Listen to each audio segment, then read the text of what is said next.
Self-control is not always the answer. Insights from a session on smoking.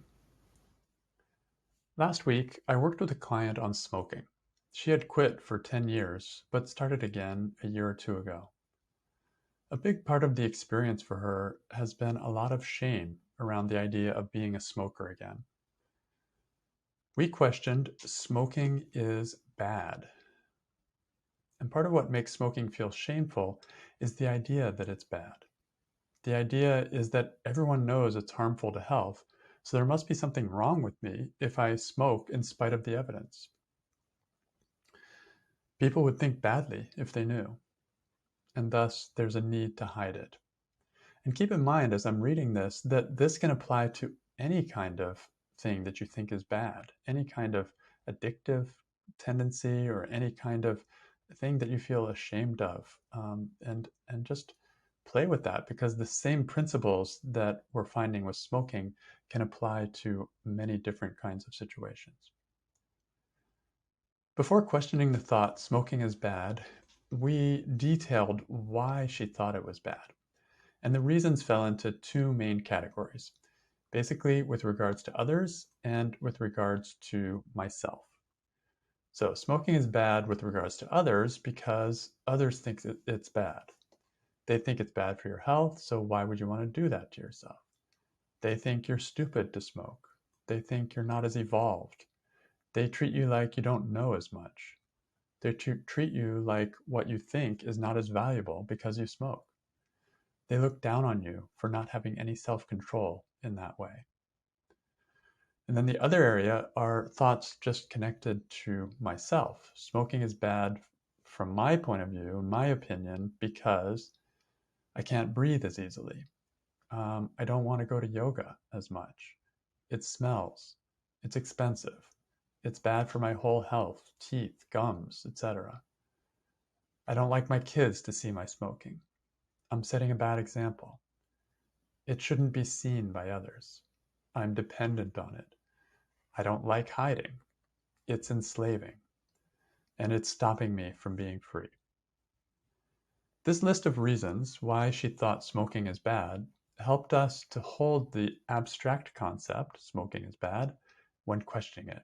And I find this really helpful when I'm working on a concept that seems very big and kind of general and spans a whole lot of time and it's very universal. I love to look in a little more deeply and what do I mean by smoking is bad? And so that's where all these reasons came up. The prompt I always use is smoking is bad because. So why is it bad? It's bad because it's expensive. It's bad because it's enslaving. It's bad because other people don't think I'm valuable. These are what I mean when I think smoking is bad. So with these points of reference, it became easier to know what bad meant, and we could go into the work a little deeper. The coolest insight from this inquiry. The coolest insight came from the turnaround, smoking is good. She looked for many ways that smoking could be seen as somehow good, and she found one that was very interesting, that it teaches surrender. Smoking is actually bigger than her. She is powerless against it, despite her desire to quit, and it is unyielding. The only way to end this kind of fight is to surrender. In this way, smoking teaches something that not smoking cannot teach. It teaches humility and surrender. Some people go to an ashram to find a guru to surrender to. While it sounds romantic, that guru, if he or she is any good, will soon set up situations where you have to surrender any remaining attachments. This does usually not feel that romantic. In those moments, the guru seems to be bad indeed, but it is the surrendering to not getting what I want that opens up the field of liberation. Smoking is a guru. It has no mercy. Once you enter into the smoking's ashram, it doesn't let you leave until you have learned the humility and detachment of surrender. What must be surrendered? The pride of being someone who's in control must be surrendered. The esteem of being a non-smoker must be surrendered. The need for respect from others must be surrendered. The idea of being smart must be surrendered. This guru called smoking is a genuine guru of an ancient line of gurus here for only one purpose: to free the mind from bondage. Surrender is the needed element to follow its teachings. What am I really surrendering to? Smoking is an external mirror.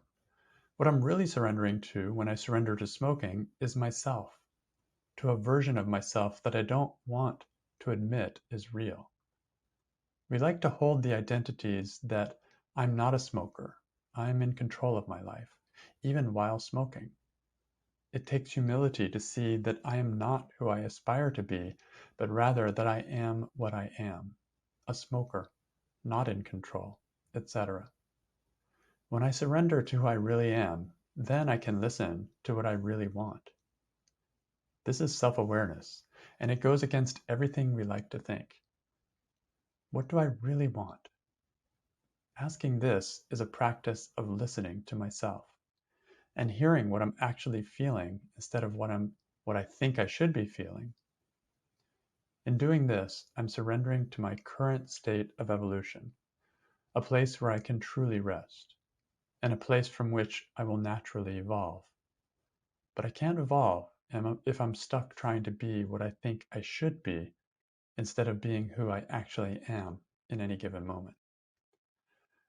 So I have to ask myself and truly listen in each moment.